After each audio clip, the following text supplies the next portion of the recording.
Hello guys, स्वागत है आपका मेरे चैनल नॉलेज गेन पे और आज की बेहद खास वीडियो में। तो गाइस, वीडियो शुरू करने से पहले मैं आपको एक खुशखबरी दे देती हूँ कि अब इनकम टैक्स डिपार्टमेंट जाग गया है और उन्होंने एक ही दिन में 3 लाख के आसपास जो है ITR प्रोसेस की है। आपको डाटा कंपैरिजन करके दिखाऊंगी। उससे पहले जो कमेंट्स आए हैं उसके बारे में हम यहाँ पे बात कर लेते हैं। तो गाइस, इनकम टैक्स डिपार्टमेंट और CPC डिपार्टमेंट जो कि ITR को प्रोसेस नहीं कर रहे थे, उसमें अब ये भी देखा जा रहा है कि जो डिडक्शन लिया है, मतलब कि टैक्स पेयर्स ने जो डिडक्शन लिया है उसमें उस डिडक्शन की सॉफ्ट कॉपी मांगी गई है टैक्स पेयर से। और ऐसे एक हमारे व्यूअर्स हैं जिन्होंने कमेंट में लिखा है कि उनसे सॉफ्ट कॉपी मांगी गई है और ये लिखते हैं कि मेरा आज रिफंड आया है ओल्ड टैक्स रिजीम से।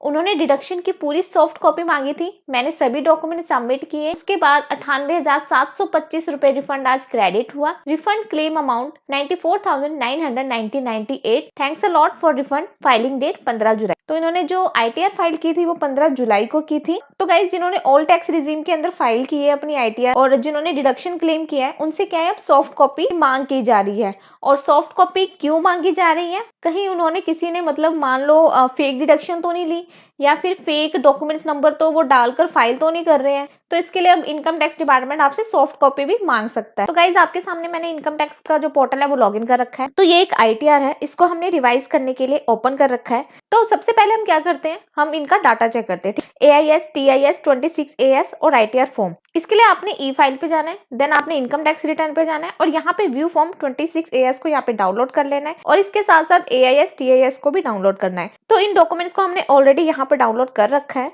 तो गाइस, सबसे पहले आप यहाँ पर देखोगे मैंने 26AS यहाँ पे आपके सामने ओपन कर रखा है। तो यहाँ पर ना एक तो इनकी गेमिंग इनकम है 194 BA के अंदर और 86,990 रुपए इनकी गेमिंग इनकम है।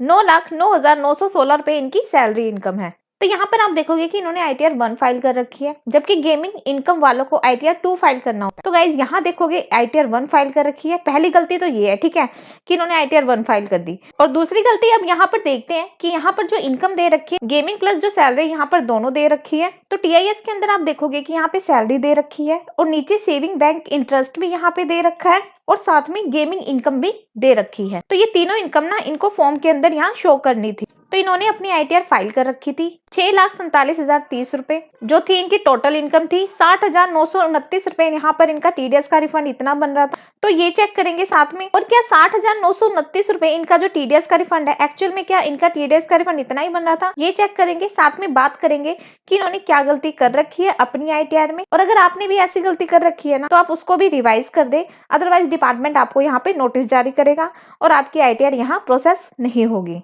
तो गाइज, यहाँ पर देखते हैं, पहले इन्होंने सैलरी दिखा रखी है। तो सैलरी पे इनको 72,000 का अंडर सेक्शन 10 के अंदर इन्होंने डिडक्शन ले रखा है।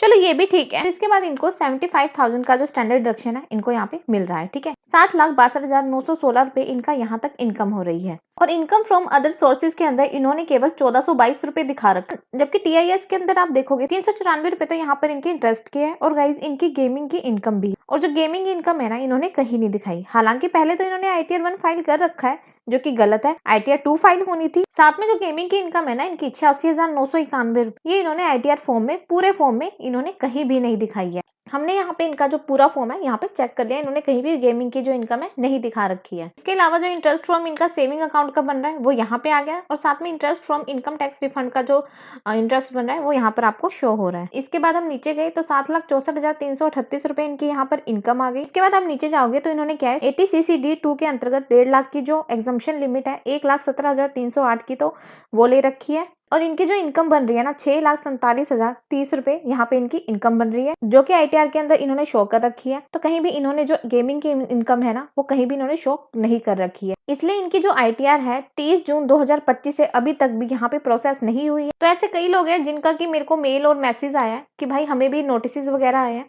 तो एक बार आप अपना डाटा इस तरह चेक कर ले, जैसे कि मैंने आपको बताया, कहीं आपने गलत डाटा तो नहीं डाल रखा है और कहीं आपके फॉर्म का मिसमैच तो नहीं है। आप एक बार AIS, TIS फॉर्म 26AS से मैच कर ले, कहीं मिसमैच तो नहीं है आपकी यहाँ पे डिटेल्स। आपका डाटा मिसमैच है, जो इनकम है वो शो नहीं कर रखी, इसलिए आपको जो अपना यहाँ पे जो फॉर्म है, आपका जो डाटा है, उसको अच्छे से चेक कर लें। गाइस एक बार आप अच्छे से चेक कर ले कहीं आपका डाटा मिसमैच तो नहीं है।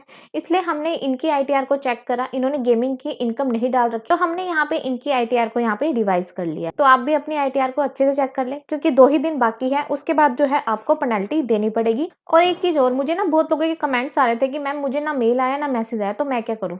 तो उनको मैं एक यही राय दूंगी कि एक बार आप अपना TIS AIS फॉर्म 26AS को अच्छे से यहाँ पे चेक कर ले। अगर आपको लगता है कहीं पे भी जो आपका डाटा है मिसमैच है, तो वहाँ पे आप अपनी आईटीआर रिवाइज करें, नहीं तो उसको वैसे ही रहने दें। तो गाइज मैंने आपको बताया कि अगर आपकी आईटीआर में कुछ मिसमैच है तो उसको आप रिवाइज कर ले। तो मिलते हैं कल फिर इसी वीडियो के साथ, अभी के लिए इतना ही।